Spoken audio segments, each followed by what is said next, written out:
अब हालत ये हो गई है जैसे हिंदू दलित को मोदी जी नाम लेते हैं कि नहीं। विचारधारा तो अंबेडकर साहब की अलग है, उनकी अलग है, लेकिन अब बिना उसका नाम लिए कोई भी झंडा फहराने के लिए लाल किला पर 15 अगस्त को नहीं जा सकता है, जपना पड़ता है माला।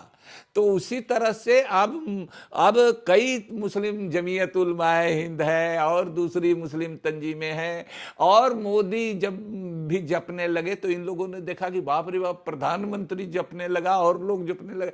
तो अब ये लोग रामलीला मैदान में एक कॉन्फ्रेंस हुआ है जमीयत उलमाए हिंद का, उन्होंने प्रस्ताव पास करके और ये कहा कि भाई हाँ, मुसलमानों में ये जात पात ऊंच नीच की बीमारी है, और इसके लिए उन्होंने कहा कि हम शर्मिंदा है, और मुसलमानों को जो रिजर्वेशन है, पसमानदा मुसलमानों को, दलित मुसलमानों को, उनको मिलना चाहिए, बात कह रहे हैं। लेकिन मुस्लिम धर्मगुरु इस पर क्या कह रहे हैं? देखिए, मुस्लिम धर्मगुरु तो पहले भाई बड़ी मुखालफत किए मेरी, और वो हमको ये हम पर आरोप लगाने लगे, नाम नहीं लेते थे डर के मारे, क्योंकि वो तो जानते थे, उनके मन में तो चोर था, वो तो समझते थे कि समाज में ये बीमारी है उसको। और देखिए, ये माइनॉरिटी का साइकी भी होता है कृष्ण मोहन जी, कि वो अपनी कमजोरियों को छिपाने की कोशिश करता है। लेकिन हमारा कहना था कि अगर हम मानेंगे नहीं कि हम बीमार हैं, हमको ये मर्ज है, तो हम तो इलाज नहीं कराएंगे। इलाज नहीं कराएंगे तो वो मर्ज बढ़ते जाएगा। तो वो नासूर बन गया था, नासूर बन करके फूटा। हमने एक सीख से भी खोद देने से जख्म से मवाद गिरने लगता है, तो हमने वही काम किया, सीख से ही खोदा और वो मवाद भर भरा करके गिरने लगा। तो उस समय तो ये विरोध करते थे, उस समय तो जुमा के खुतबे में ये कहते थे कि ये ऐसे लोग आ गए हैं जो मुसलमानों को बांटना चाहते हैं, लड़ाना चाहते हैं, इस तरह की बात करते थे। लेकिन धीरे धीरे धीरे धीरे धीरे लोगों ने समझा। अब तो सब लोग, अब हालत ये हो गई है जैसे हिंदू दलित को मोदी जी नाम लेते हैं कि नहीं। विचारधारा तो अंबेडकर साहब की अलग है, उनकी अलग है, लेकिन अब बिना उसका नाम लिए कोई भी झंडा फहराने के लिए लाल किला पर 15 अगस्त को नहीं जा सकता है, जपना पड़ता है माला।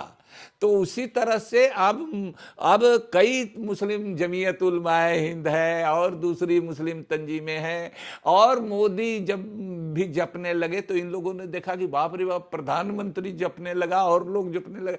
तो अब ये लोग रामलीला मैदान में एक कॉन्फ्रेंस हुआ है जमीयत उलमाए हिंद का, उन्होंने प्रस्ताव पास करके और ये कहा कि भाई हाँ, मुसलमानों में ये जात पात ऊंच नीच की बीमारी है, और इसके लिए उन्होंने कहा कि हम शर्मिंदा है, और मुसलमानों को जो रिजर्वेशन है, पसमानदा मुसलमानों को, दलित मुसलमानों को, उनको मिलना चाहिए, बात कह रहे हैं। लेकिन एक बात गलत भी वो कह रहे हैं कि मोदी जी के बारे में कह रहे हैं कि देर आए दुरुस्त आए, माने ठीक, देर से ही शुरू किया उन्होंने, दुरुस्त शुरू ठीक किया, लेकिन हम इससे इत्तेफाक नहीं रखते। वो गलत बोल रहे हैं, वो नहीं समझ रहे हैं, शायद वो डर करके बोल रहे हैं। देखिए, मजहबी इदारे जो हैं ना, ये सब एनजीओ आजकल बन गए हैं, चाहे हिंदुओं के हों, मुसलमानों के हों और दूसरे मजहबों के हैं, एनजीओ हो गए हैं। तो एनजीओ का अपना मामला है, एफसीआरए का मामला है, और ये है दुनिया भर का इंस्टीट्यूट, और उसका पैसे का हिसाब किताब नहीं।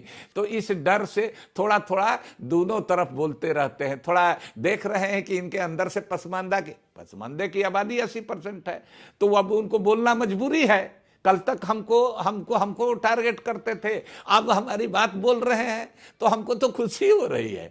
और लेकिन एक बात गलत बोल रहे हैं कि दुरुस्त है, मोदी जी दुरुस्त नहीं आए हैं। मोदी जी अपने रास्ते पर हैं, वो हिंदुत्व के रास्ते पर हैं, हिंदू राष्ट्र के रास्ते पर हैं। वो पसमानदा के या मुसलमानों के या दलितों के या पिछड़ों के या किसी मजहब से उनको कोई मतलब नहीं है, उनको कुर्सी से मतलब है, सत्ता से मतलब है।